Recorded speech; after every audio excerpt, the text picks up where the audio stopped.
Wolf hunting is not just justified by science or ethics or Minnesota values.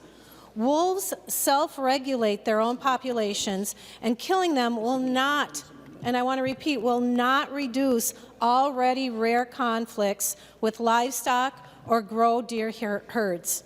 Deer or moose populations will not be negatively impacted by a prohibition on wolf trophy hunting and trapping.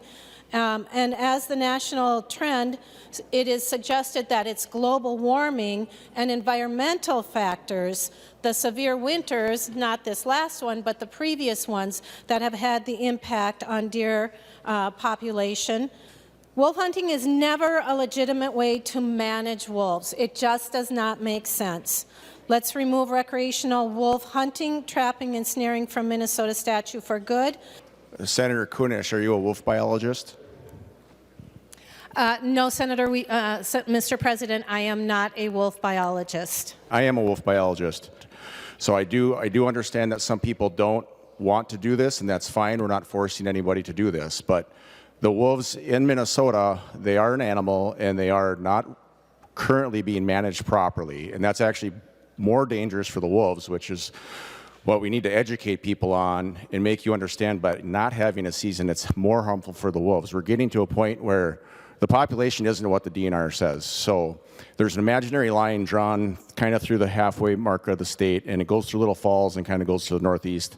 And the DNR will say there's 2,900 wolves or whatever the number is in the wolf area. Well, that wolf area, that's not a lie. There are that amount of wolves in that area, but when you get south of that line, we're not telling you there's an extra 2,000 or 3,000 wolves down there. So we might say there's 2,900 here, but we're not telling you what's down there. So there's many wolves, and they are an issue with people who have pets, who have children, who have livestock. And actually, so over the last, probably starting in December, I've been to 14 different meetings, and we're filling up auditoriums with 400 to 700 people that are being negatively impacted by the population of wolves in Minnesota. Nobody wants to see the wolves eradicated. I don't want to see the wolves eradicated. They are natural, they need to be here, but as in anything, biologists, scientists understand how to make these populations come back so well that eventually they get above carrying capacity. I started working at Camp Ripley in 2001, and I've studied wolves for 18 years. And all the wolf biologists that I work with agree that we need to properly manage the season. We do not want to see wolves eradicated, but there is an issue when the numbers get too high and they're not properly managed. Besides killing themselves and harming farmers, which we've lost over 200 cattle farmers since the year 2000 because of wolves. We have cattle farmers that have either quit farming or they've left the state, and you might be told that they're reimbursed, but they're not.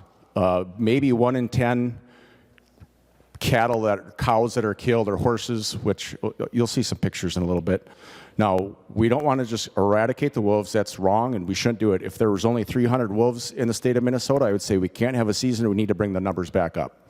But that's not where we are right now. They're not being managed properly, and having a season isn't trophy hunting. Maybe people are doing that, but these are animals that need to be managed, and they're hurting people. We're at a point where we need to manage it. People need to follow the science, and that's where we are. They're doing this in other states. It's already out west. People are having wolf seasons because they have to be managed. People are getting hurt, and that's where we are. We cannot vote for this amendment. Thank you.